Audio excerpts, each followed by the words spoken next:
versículo 3. Pois ele nos resgatou do domínio das trevas e nos transportou para o reino do seu Filho amado. Em quem? O 14?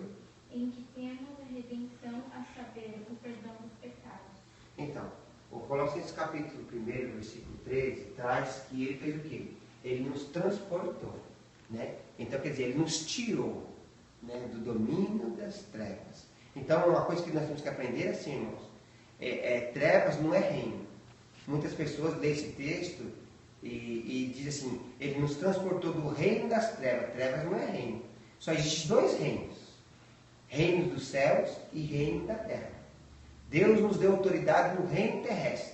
Quando ele diz assim, ó, ide, multiplicai, enchei a terra e dominai. Então esse é o reino terreno, né? Então, como Jesus estava aqui na terra, ele diz, eu não sou deste mundo, eu não sou deste reino. O meu reino é lá. Então ele está dizendo que ele não é deste reino. Agora, trevas não é reino. O diabo não reina nada. O diabo não tem reino. Ele está usurpando o reino de Deus. Ele está usurpando aquilo que Deus nos confiou, né? Então lá no princípio... Hã? Então, é domínio. Então, não existe reino. Não, a gente lê domínio, mas quando a gente vai falar para as pessoas, a gente fala reino. Eu já vi muitas pessoas falar reino. Ah, ele nos tirou do reino das trevas. Mas a Bíblia não está escrito reino. As pessoas que colocam reino. Eu já vi pessoas colocar assim, ele nos transportou do reino das trevas. Jesus não nos transportou do reino das trevas. Não, ele nos transportou do domínio das trevas. E nos levou para o reino do Filho do seu amor. Onde nós temos a redenção, onde nós temos a purificação dos nossos pecados. O que é isso aí? Libertação. Ele nos libertou, né, do domínio das trevas. Ele fez como Davi fez. Como Davi diz assim, eu vou matar aquele gigante como eu fiz com as ovelhas do meu pai. Eu arranquei elas da boca do leão e tirei ela da mão do urso. Então é isso que Deus fez conosco. Então Deus nos libertou, né? Então esse estudo que nós estamos fazendo é que Ele nos libertou, né? O que nos aprisionava, né? O pecado, ele nos escravizava, né? Então nós somos livres deste mal. Então ele nos tirou deste mal. Então ele nos libertou dessa fraqueza que nós tínhamos, e esse domínio que estava sobre nós, que era, né, o domínio das trevas, né? Então ele nos tirou desse domínio, então ele nos libertou desse domínio. Então por isso que Paulo escreve em Colossenses, diz que ele nos tirou, né, do domínio das trevas e nos transportou. Então ele tirou nós de um patamar e colocou em outro patamar, né? Então ele nos tirou do lamaçal do pecado e nos colocou no lugar de honra e no lugar de bênção. Então ele nos libertou. Nos libertou do quê? Ele nos libertou da condenação que existia se nós estivéssemos nessa posição. Então ele nos tirou dessa condenação. Então a condenação que havia sobre nós, hoje já não existe mais. Então ele nos libertou. Não há mais condenação naqueles que estão em Cristo Jesus. Então esse estudo traz isso para nós. E ele mostra isso bem claro quando ele expulsa os demônios, quando ele repreende a doença, né? Então a doença não tem mais poder sobre nós, né? Os demônios não têm mais poder sobre nós. O pecado não tem mais poder sobre nós. É isso que nós aprendemos em Romanos, né? O que significa a salvação, a libertação? Significa que o pecado não tem mais poder, né? Nós somos livres por Deus do poder, né? Do poder, da presença e o domínio do pecado. Isso que é lindo da parte de Deus, né? Da presença, do domínio e do poder do pecado. O pecado não exerce mais poder sobre nós, não exerce mais domínio sobre nós. E somos livres da presença do pecado, né? Nós podemos olhar para o pecado, né, por ser libertos por Deus, no olho do pecado, e falar: pecado, né, você não me atrai mais. Você não tem mais poder sobre mim, por causa que Cristo me libertou e Ele me salvou, né? Isso que é algo lindo da parte de Deus, que nós temos que entender. Então esse estudo é muito importante por causa disso, porque a verdade é que há, né? E Ele fez e não há mais. E somos libertos. pelo sangue de Jesus Cristo. Então, João 8,36 diz o quê? Se, pois, o Filho vos liberta, né? Lá em cima. Verdadeiramente sereis livres. Então, se isso realmente acontece, então sereis livres. Né? A palavra de Deus diz que nós éramos escravos do pecado. Né? Nós éramos escravos, dominados pelo pecado. E hoje nós somos livres do pecado. Né? Em Lucas 13:11 traz assim, ó. Estava ali uma mulher que tinha um espírito de enfermidade e havia quanto? 18 anos. E andava curvada e não podia de modo algum endireitar-se. O 12 diz, e vendo Jesus, chamou e disse-lhe, mulher, estás livre da tua enfermidade. Né? Impôs-lhe as mãos, imediatamente ela se endireitou e glorificava a Deus. Né? E glorificava a Deus. E no versículo 16 começou aquele questionamento, né? Da mulher, né? Que ela era encurvada, né? E porque isso aconteceu num sábado. E aí o versículo 16 traz, né? Aquilo que as pessoas ficaram indignadas, né? Dizendo assim, ele não devia, eles disseram, né, o que eles queriam dizer. Aí Jesus diz no versículo 16, ele não devia ser solta desta prisão, porque a mulher estava presa. Né? Não devia ser solta desta prisão, versículo 16, né, Lucas 13:16. No dia do sábado, esta é filha de Abraão, o qual há 18 anos Satanás tinha ela como presa.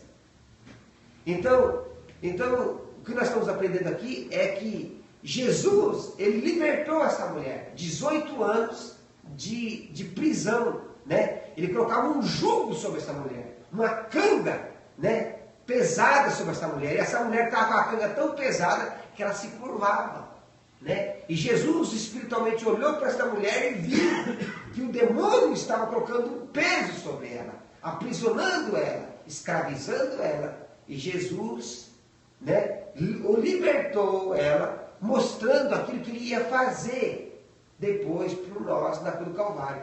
Eu acho lindo da parte de Deus isso. Jesus, ele diz palavras que ainda ele não tinha feito. Mas por que ele dizia palavras? Porque ele ia fazer, né? Era a prova que ele ia fazer, mostrando para nós, não para ele, mostrando para nós que ele ia proporcionar para nós essa libertação. Ele libertou essa mulher, né, mostrando para nós que no parâmetro espiritual, isso também ia acontecer em nossas vidas. Então, e aí vem o questionamento, que se deveria fazer isso no sábado. E Jesus, né, ele trata isso dizendo, você no sábado não podemos fazer um ato de bondade, né? Então nós temos que ser negligentes em todas as coisas.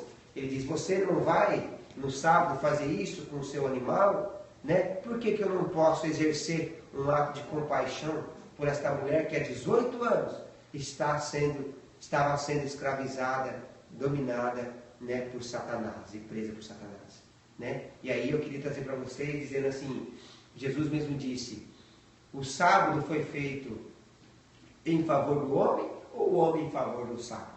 Na verdade, o sábado foi feito em favor do homem, não o homem em favor do sábado. Né?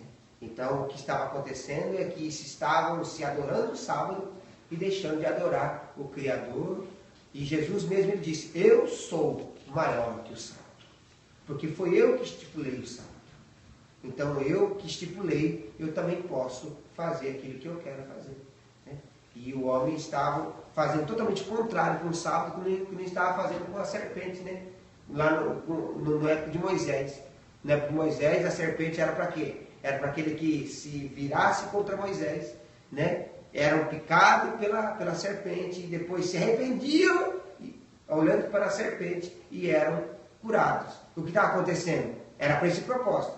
Está acontecendo o quê? Está acontecendo que eles estavam adorando a serpente. A serpente tem poder agora, né?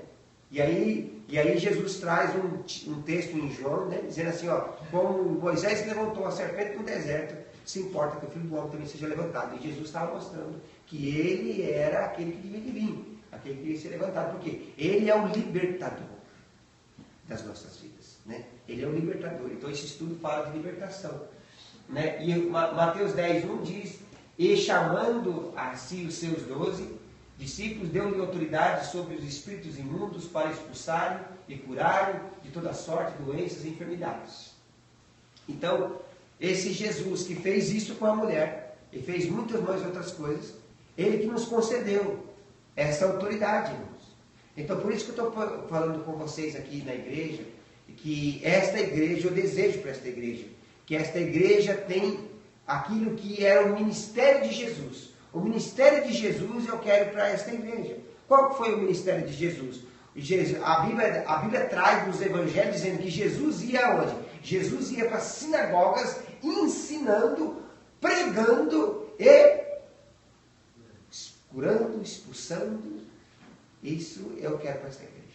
O ministério de Jesus. Eu quero que cada um de vocês tenha autoridade de ensinar, pregar, impor, expulsar e determinar. Sai, seja curado, em nome de Jesus. Por quê? Porque esse Jesus, irmãos, é o Jesus que nos transportou, como nós abrimos aqui este estudo, em Colossenses 1:13. Ele nos transportou, Ele nos libertou, Ele nos purificou, Ele nos salvou, nos purificou, Ele nos deu vestes novas, vestes brancas, né, como a neve. Ele nos fez como fez com Zorobabel, né, como o pai do filho pródigo colocou um anel no dedo. Deus fez isso conosco. Deus nos deu nos colocou num lugar de honra. Ele nos deu uma grande missão. Ele nos deu um grande privilégio e uma responsabilidade de ir em nome dele. Então, esse Jesus, além de ele nos salvar, ele nos concedeu o seu nome. E, né, foi dito para Jesus, quando ele estava no meio do povo, e questionaram ele, dizendo para ele: em que nome você faz todas essas coisas? Ele disse, né, nós conhecemos esse texto, ele diz: eu só direi em nome que eu faço essas coisas, se vocês me me responderem uma coisa. E aí nós sabemos que eles não responderam, e Jesus também não diz com que autoridade faz todas essas coisas. Jesus fazia isso com autoridade em nome de quem? Ele também não disse, porque também não responderam a pergunta que ele fez também, né? Então, o que eu acho lindo, irmãos, é assim: Deus, nós éramos perdidos, pecadores, condenados ao inferno. Ele nos deu uma posição, nos perdoou, nos colocou como justo, nos recebe como filhos e nos dá o seu nome, né? Ele falou assim: vocês não pediram nada em meu nome ainda, mas peçam e será concedido, né? Então, em nome de Jesus, foi nos dado para que nós possamos tomar posse dessa autoridade e dizer: em nome de Jesus. Isso. E sejam curados. Levanta. Né? E algo que os anjos já faziam. O que o anjo, quando foi lá de encontro com o corpo de Moisés, o irmão sabe disso, né? O que o anjo disse? Alguém sabe o que o anjo disse para Satanás? Porque o anjo foi ao encontro do corpo de Moisés quando Moisés morreu, e Satanás também foi. E aí, o anjo era mais fraco do que Satanás. E que o meu Senhor te repreenda. Eu não tenho poder contra Satanás, mas que o meu Senhor, ó Satanás, te repreenda. E hoje nós temos mais autoridade ainda a dizer: em nome de Jesus, seja repreendido. Que Jesus te repreenda, Satanás. Por quê, irmãos? Porque nós não podemos orar a Deus e pedir para que Deus destrua Satanás, que ele não vai destruir. Porque isso é uma profecia que vai se cumprir lá no final, né? Então nós vamos: Deus, destrói o inferno neste lugar. Ele não vai destruir o inferno neste lugar. Agora, a oração que nós temos que fazer para nós termos liberdade de pregar o Evangelho em alguma região, em algum lugar, né? Que nem a irmã Glória e para o Peru, dizer: Senhor, enfraquece o inferno nesta cidade. Enfraquece, Senhor, para que nós possamos entrar com a Tua palavra e com autoridade. Cobre esta cidade, Senhor, com o Teu Espírito Santo. E que os demônios, Senhor, não tenham poder sobre a mente, sobre o coração, sobre o ouvido, sobre os olhos das pessoas deste lugar. Para que nós possamos pregar uma palavra de libertação. Que elas entendam que elas precisam ser libertas pelo poder do alto de Deus que vem a este lugar. Amém? E o 17, Marcos 16, 17 diz que esses sinais acompanharão os que creram em meu nome, expulsarão demônios e falarão em outras línguas. Né? Então, qual é o sinal que acompanha a igreja? É o sinal, esse sinal, né? Dos que creram. Né? Esse é o sinal, né? Que acompanharão os filhos de Deus. Não foi assim essa passagem, irmãos? Vamos rapidinho. Não foi assim essa passagem que os discípulos chegaram, né, depois de uma viagem, chegaram para Jesus: ó, Senhor, olha que coisa linda, Senhor, que acontece. Olha, no seu nome, Senhor, os demônios saem, né? As pessoas são curadas, que coisa mais linda. E Jesus: olha, não se vanglorie com isso, mas se vanglorie de uma coisa: que os vossos nomes estão escritos no livro da vida. Amém? Então isso que nós temos que se orgulhar. Por isso que é o meu temor, irmãos. Eu quero compartilhar um temor que eu tenho. Um temor dessa igreja encher, de Deus operar, de nós conquistarmos esse prédio, fazermos a arca, né? E alcançarmos muitas nações. Muitas igrejas batistas Nova Aliança espalhadas nesse Japão e em outros países. E eu, no fim da minha vida, eu olhar para mim e ver que meu nome não está escrito no livro da vida. Esse é o meu temor. Esse é o meu temor. Eu compartilho com vocês o meu temor. De saber que meu nome não está escrito no livro da vida. Isso de nada adianta. Que adianta para mim isso? Não adianta nada. Né? Então o que eu quero, irmãos, é que tudo isso, que o meu nome também esteja escrito no livro da vida. Esse é o meu temor.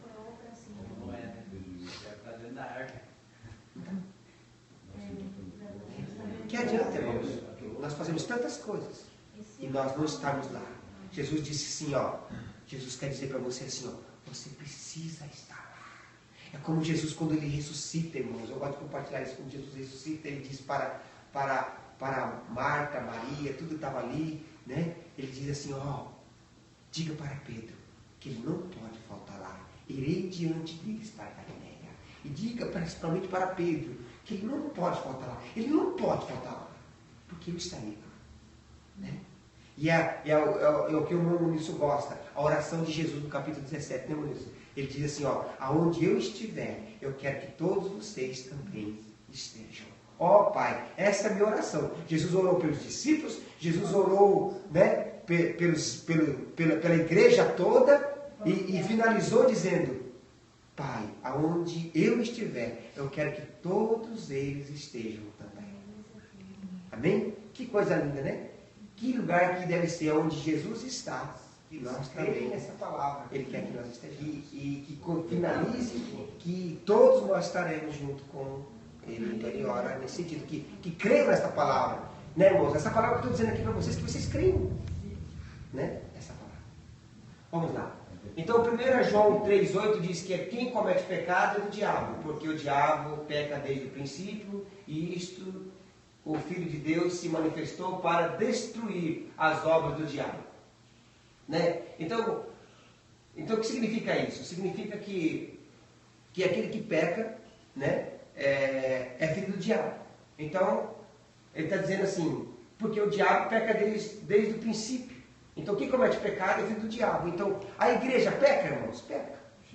Nós pecamos. Porque a Bíblia diz que aquele que não peca, né, que diz que não peca, faz Deus mentiroso. Então, como explicar isso? Explicar isso desta maneira.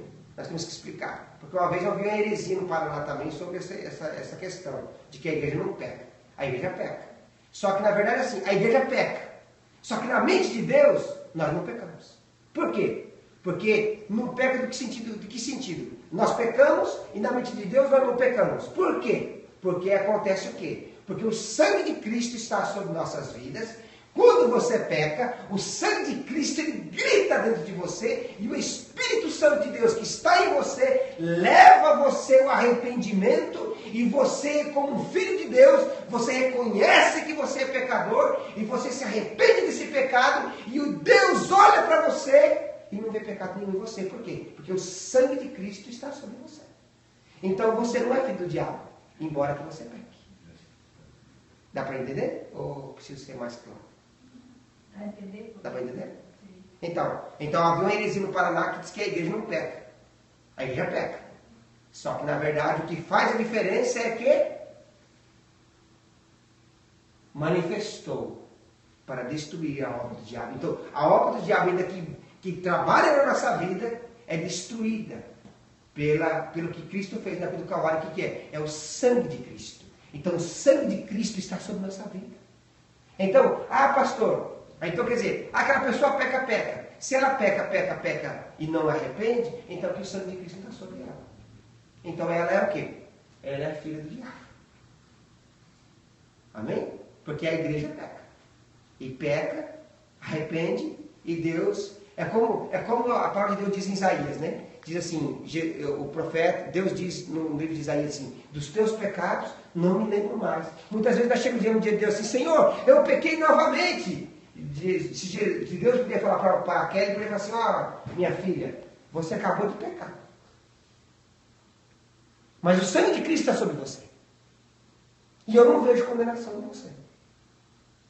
Por quê? Porque o sangue de Cristo é maior que o nosso pecado. Sempre será. E o que precisamos fazer é se arrepender. Se arrependemos, o perdão está sobre nossas vidas. É isso. Para a liberdade, Cristo nos libertou. Permanecer, pois, firmes. Só que na verdade é assim, né, irmãos? Isso não é um incentivo para nós pecarmos. É um incentivo sabendo que nós não vamos cair no outro patamar, né? Muita gente acha que é assim. Eu sou salvo, aí eu pequei, agora eu não sou mais salvo. Eu preciso tentar tudo também de novo, né? Eu preciso tentar tudo de novo para chegar aqui onde eu estava. Não é isso.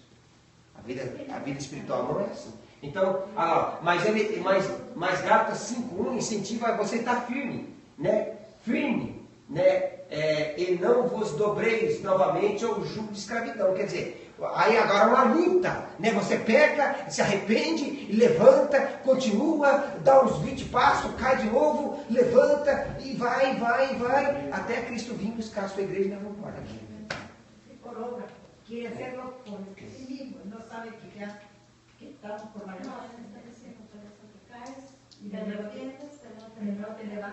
E Deus nos perdoa e nós continuamos, né? Vamos encerrar, irmãos? Não dá para nós continuar.